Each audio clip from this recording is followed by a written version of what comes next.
Sandra Coleman. This is my teacher's dispositions video. Question 1, what disposition do you possess that you think would make you a successful teacher? Well, the disposition that I think would make me a successful teacher is one of the first disposition, believing that our students can learn. When I was in 7th grade, I wasn't as quick thinking as a couple of my friends, and I felt like I just couldn't be taught. I started to give up until, this teacher, Miss James, she came over to me and she encouraged me, and she explained to me, just because they got it quicker than you does not mean that you just don't know. So then I began to apply myself, studying every night, reading, doing more reading, asking questions, and getting a tutor to help me with things that I didn't understand. So as an educator, and if I happen to see a student or students who are having some of the same challenges that I have had in the past, I would do my very best in encouraging them and letting them know that you can do it, and you can learn no matter where you are, where you come from, or what you're doing. You're able to learn. And another one that seemed to stick out to me was being sensitive. As I stated, when I was in 7th grade, I also lived in a low, impoverished kind of area, and sometimes when you live in areas such as that, you have these people have misconceptions, and sometimes educators have misconceptions as well, thinking that you are just coming to school and not doing your best or not trying. But I think when you can relate to students and let them know that I've been there, I've been where you're from, and I came out great, or I turned out pretty good.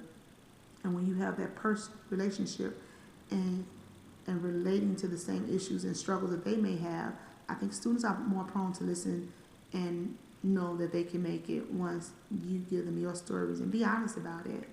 Number 2, what disposition do you need to work on before entering the classroom as a first-year teacher? There's a couple of things. Not procrastinating, waiting to the last minute. And I know, as crazy as it sounds, you hear a lot that I do my best work when I wait to the last minute, and I'm one of those people who say that.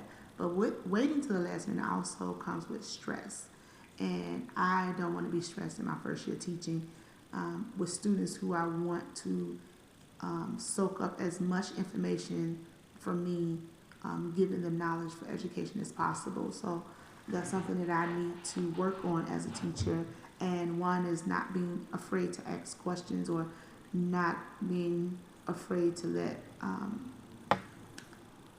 other colleagues or teachers or staff know that I need help. So just not being afraid to ask for help when needed.